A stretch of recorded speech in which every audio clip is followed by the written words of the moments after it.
यो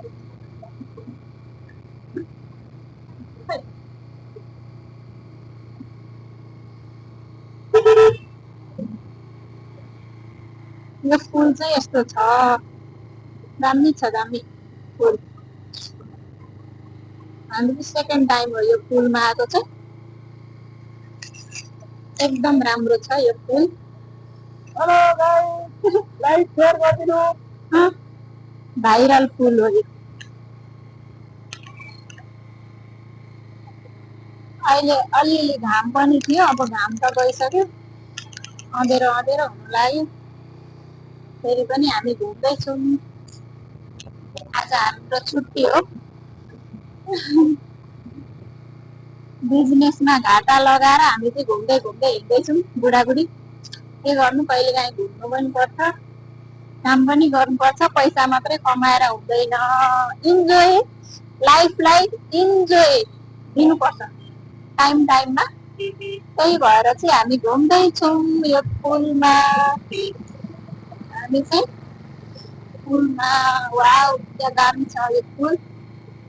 सरर बुढाबुढी हामी बाइकमा घुम्दैछौँ।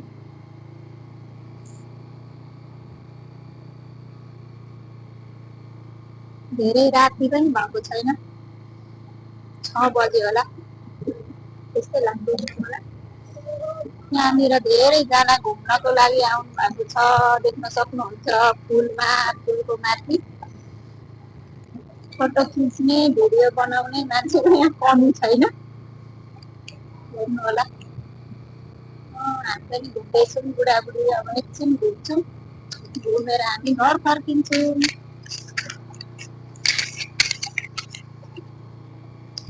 घर जानुको लागि चाहिँ ठ्याक्कै आधा घन्टा लाग्छ सिलगढी पुग्नुलाई। त्यसपछि हामी घर पुग्छौँ। यहाँ चाहिँ मेरो बुढा बाइक चलाउँदैछ। यही बेलामा फेरि कसले चाहिँ फोन गर्यो होला भनेर भन्छु म, यो सब कस्टमरको काम होला। तर अहिले हामी फोन चाहिँ उठाउँदैनौँ, किनकि हामी घुम्दैछौँ। हामी चाहिँ यता घुम्दैछौँ,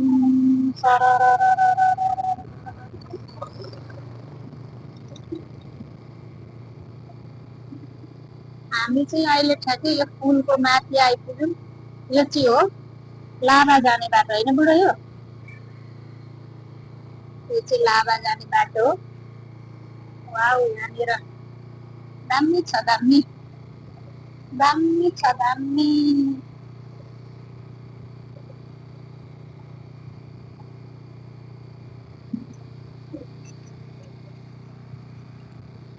को होला यो फोन गर्ने भनेर म सोच्दैछु, तर त्यति सोच्नुपर्ने जरुरत पनि छैन। यो फोन त आइरहन्छ, किनकि हाम्रो कस्टमरहरूको फोन आइरहन्छ। डिस्टर्ब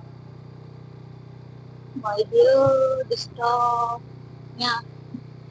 यहाँनिर होटेलहरू पनि छ बाटोको छेउमा, देख्न सक्नुहुन्छ भनेर भन्छु म।